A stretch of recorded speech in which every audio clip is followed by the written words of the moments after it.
You're tuned in to the MtG Cable cast, where they cover Magic, the Gathering Finance. All right? You don't know about it? You're tuned in right now and get ready to learn some shit. Buckle your seat belts and light a blunt and get ready for the MtG Cable cast. Starring Reptar and Thirsty, them onion head motherfuckers.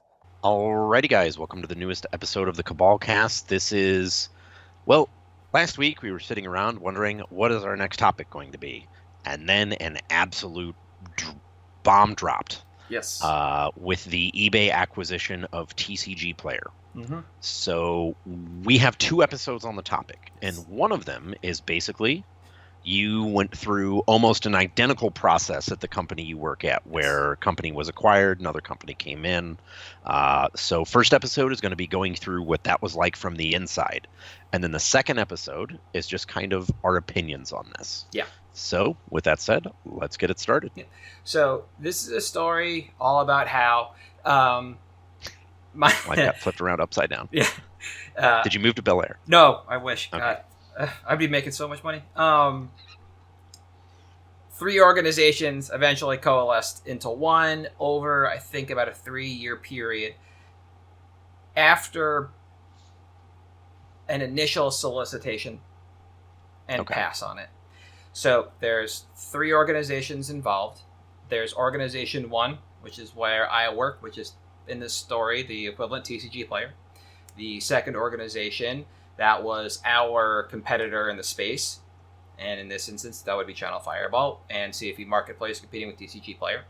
And then there is the third organization, what eventually turned out to be the parent org, and that is eBay in this instance.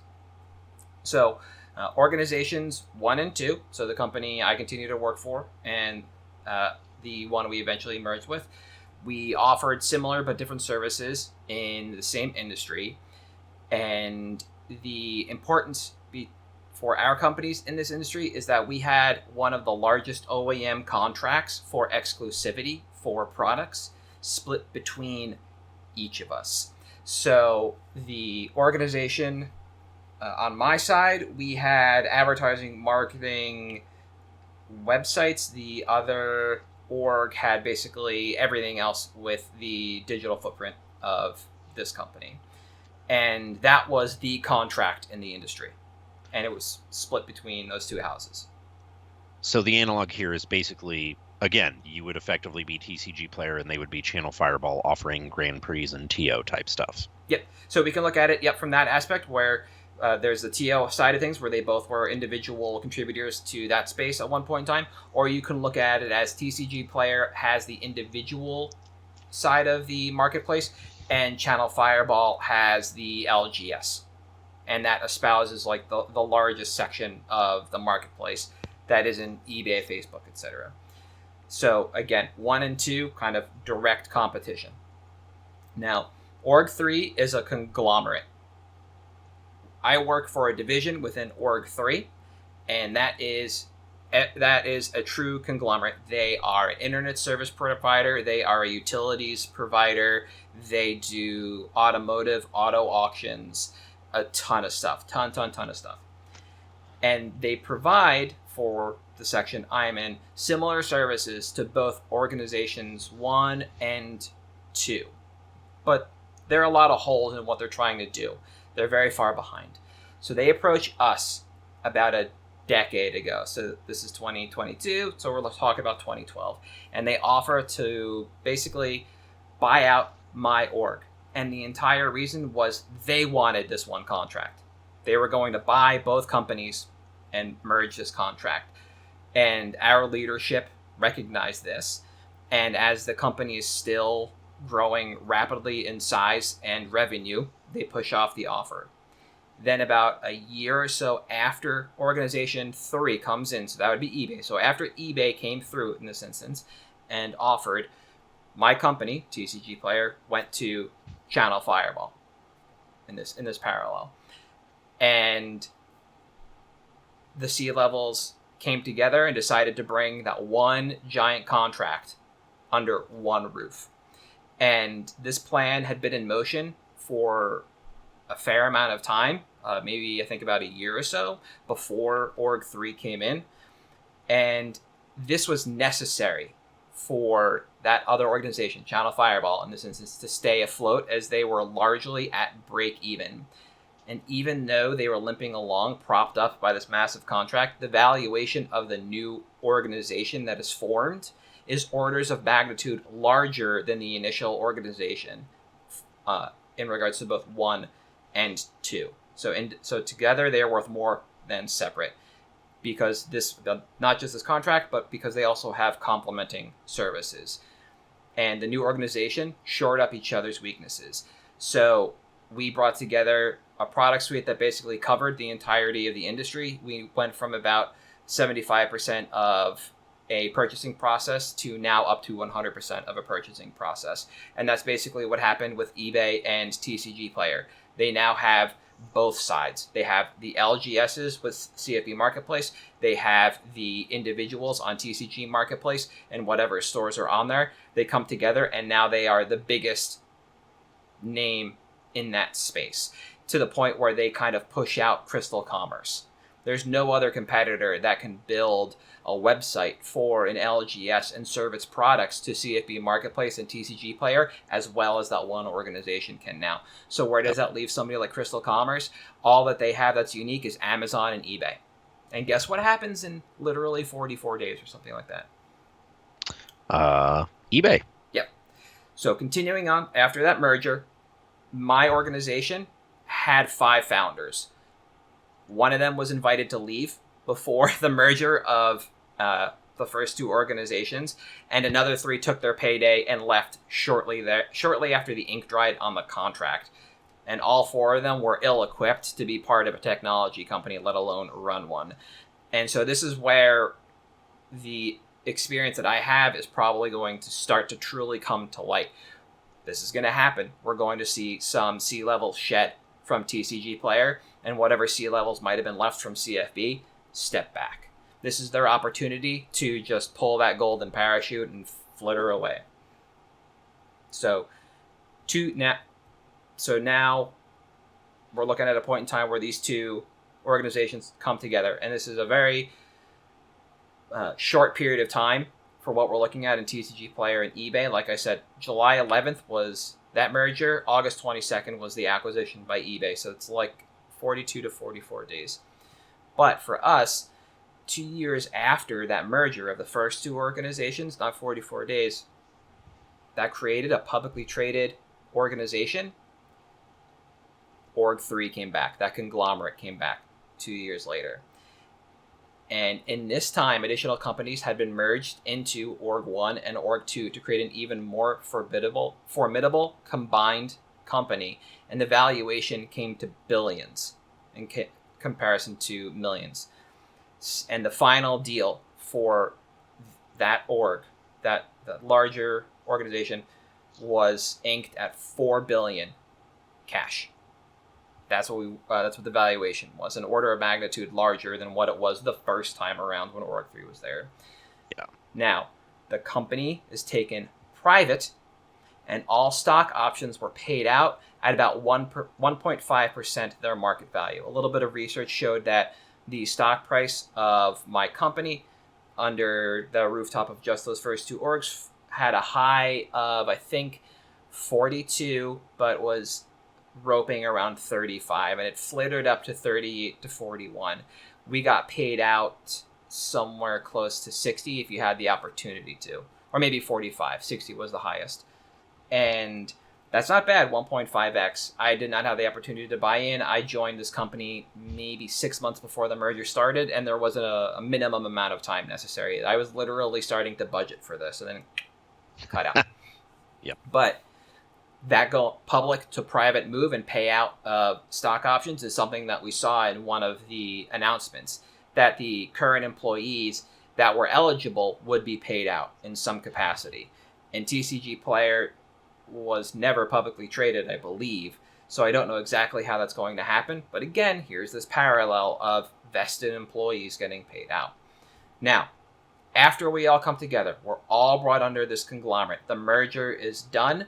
So this would be our August 22nd date for the ChannelFireball, TCGPlayer, and eBay merger. 8 months. The summer hits, and employees from all three organizations have begun to be shed, to the point where the local news here came in and did a story because we shed about 10% of our employee base. And for us, that was pretty big. That was a downsizing of about 150 to 200 people. That was 10% of our base on our local campus. Now, this is mainly redundant positions that were culled. And Org 1 and Org 2 C levels moved into Org 3.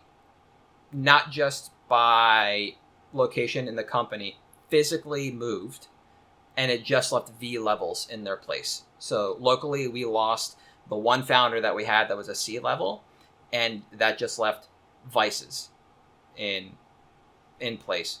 The same thing happened with the other org. They moved from the Northeast, from American South, down to the Southeast. Now, severance packages were offered to all employees that were let go, but we were assured early on that there would be no unnecessary firings. So this is calling redundancy. This wasn't an unnecessary firing. And eBay and Chetty have both said this.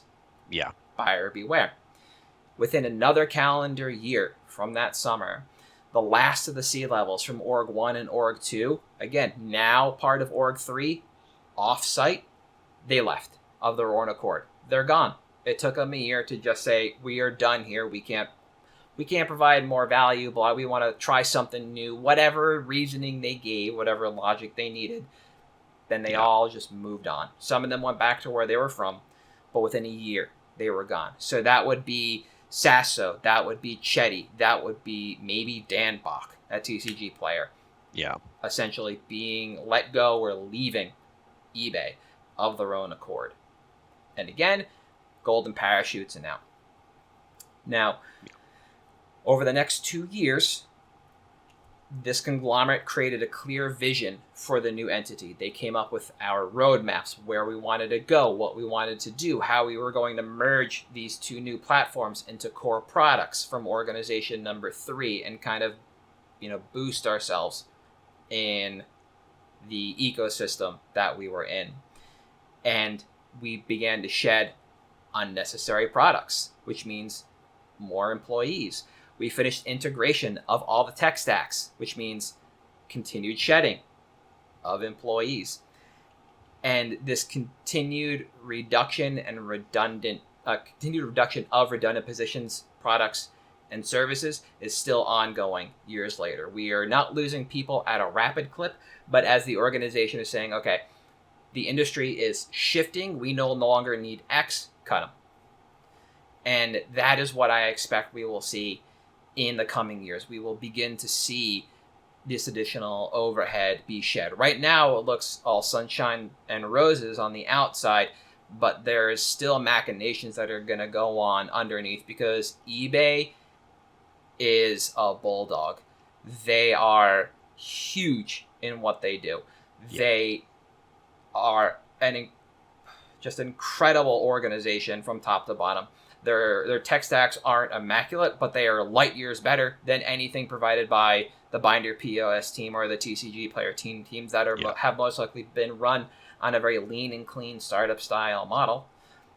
And what I expected after the CFB TCGPlayer merger was going to be shedding of redundancy. We didn't really see that because there wasn't enough time. No. But I think we're going to start to see that. And from all of this, from my experience, from the valuation that we saw at 295 mil, it really kind of begged the question of, if I can parallel in my own personal experience what's going on here, why was that valuation so low?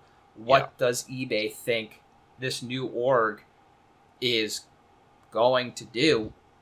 Did eBay just see a majority of what was being offered by CFB and TCGPlayer as expendable?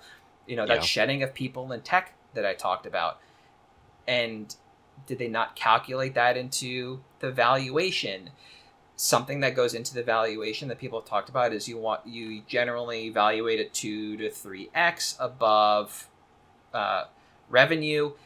Another way to do it is through EBITDA, so that's earnings before interest, taxes, and amortization of debts, meaning any debts that are just spread and paid out over a more agreeable amount of time. And does eBay see that there just isn't a ton of growth opportunity here? Is this just for a platform? And it just led me to ask a lot of questions that it seems like people are very curious about, but a lot of people are more stuck on the valuation. Some people think that $2.95 is very low for what TCG Player provided. Yeah. People think it might be high. Personally, I think the $2.95 number is very low for what TCG Player and ChannelFireball could provide. But I think the underpinning thing here is that I don't know what eBay is really looking for. And if they value the warehouse and they value the platforms to deliver the product to website visitors and nothing more, then $2.95 stands to reason. There have been numbers floating around. The Ban Arbitrage Network put out some of their information that they've been able to gather. According to their numbers from TCG Player fees on the big three, Yu-Gi-Oh!, Pokemon, and Magic, the revenue from that is somewhere between, I think it's 50 and 74 mil.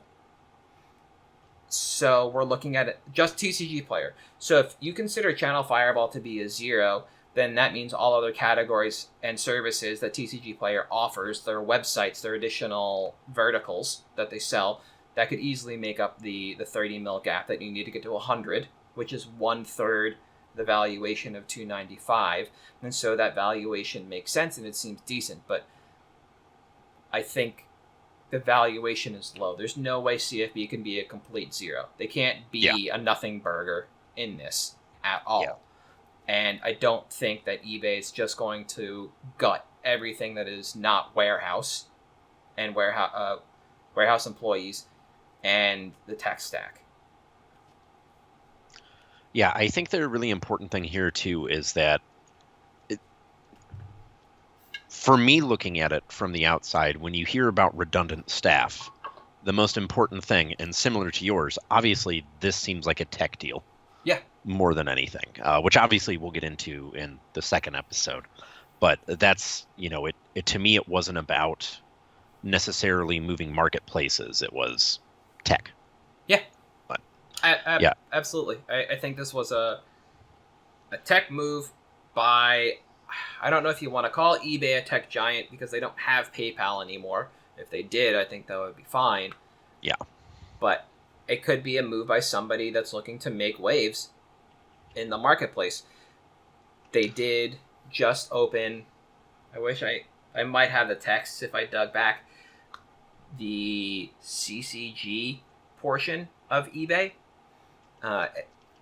And people should know now about the grading house and the eBay guarantee, the security stuff, right, that they're doing. Prior to that, eBay did not have a section for collectibles the way they did for automobiles, let's say. Yep. And eventually, they brought that on. And the interesting thing is, to get that started, they didn't use TCG Player, and they didn't use ChannelFireball. That was actually Troll and Toad. Yeah. Troll and Toad powered the card game and the sports card collectible section of eBay. Maybe eBay is looking to expand that out, and they'll want to make a unique platform. Just eat the tech stack. I don't know. It just seems like there's room for growth, and it's boggling that $2.95 was the final number. To me, that just seems low from somebody that works in this industry. But I come from an industry where $4 bill cash, not even batting an eye, right? Yeah. That's where we were. Like I said, I think now this is about 7 years ago. I honestly thought that TCG Player had more on-prem as well because they used to buy. So technically they had inventory for a while. But well, now my understanding is their inventory-wise, it's actually a deal they have with a couple of direct sellers who just crack basically they send their release product and pre-release product, like extras, to TCG Player, who now just cracks it for them and sells it direct as if it's theirs. So it's a lot less inventory on their part because it's technically somebody else's. Yes, it basically is just fulfillment by Amazon with more steps. Yeah, exactly. If you want to think about it that way, yeah. Previously, though, TCG Player had that weird buy list functionality where they would buy from other vendors or use the buy list functionality to fulfill holes in inventories that people put up, and so they technically would own the inventory in a roundabout way. Yeah. But now I guess that functions differently, or maybe it's the same, but I just have a very lax understanding of the inner machinations of it. It's just hard for me to really wrap my head around. They were literally at Gen Con buying one year. Yeah, like, exactly. Where do you go from that? But it was off their own buy list that they make available to people on the website. So at the end of the day, it's like, whatever, the inner machinations of TCG Player. It's just, this is one of those things where, again, it's hopefully going to turn out really well for those people in Syracuse, especially the people that were trying to unionize. That was one of the things that I thought was, there was the attempt. I don't think it was busted. I think it was just delayed and then fell through. Card Kingdom's movement has been successful thus far. eBay has not had to deal with it, but there is a way to effectively freeze this kind of movement when a company is sold. Yeah. If you haven't watched the sitcom Superstore, that was Superstore's on great. NBC, it is now on Hulu. It's actually something that happens in like the second to last season. They were attempting to unionize, and the parent company sells from one to another. They become technically a tech company, and something about that means that the unionization attempt falls through. And I hope that's not the case. I really don't. And I hope everything works out well. I hope everybody gets the payday they deserve when it comes to this. I'm just very hesitant to believe that it's going to turn out well for anybody who isn't currently a C or a V level at that org. I think the warehouse still has a job. I think tech might be kind of SOL because, again, eBay. Yep. They're a company that has been doing this for decades. Yes. They obviously got to where they are in the space by doing at least one thing right. So I can't imagine that, shedding overhead is something that they're going to bat an eye at. To be replaced with their own people that they know, or people that they hire through their own hiring processes. Yeah.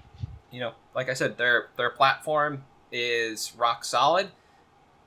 Aside from that Mythic Edition issue, like Mythic Edition 2, I think. That was a WotC problem.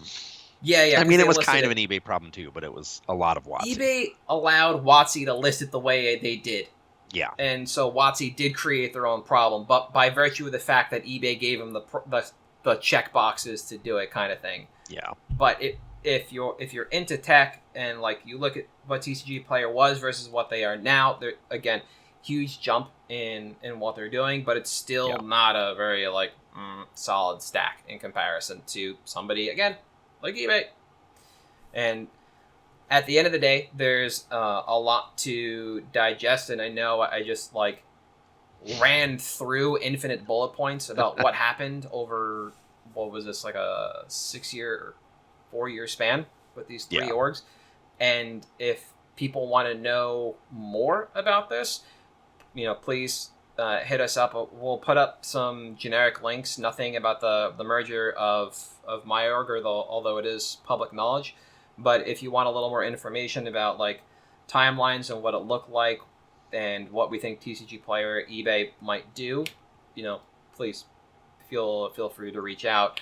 We'll get into the nitty gritty, like you said, cover some more interesting questions in the second episode where it won't be as dense as we did right now. This is just going to be a little short, compact kind of capsule episode of, hey, we've been here before. Here's what this is. Yeah. So for part 1 of this episode, we are at MtG Cabalcast on Twitter, Facebook, Patreon, and YouTube. I am at Halt. I am Reptar on Twitter. You are at Thirsty Sizzler. And we'll see you next week.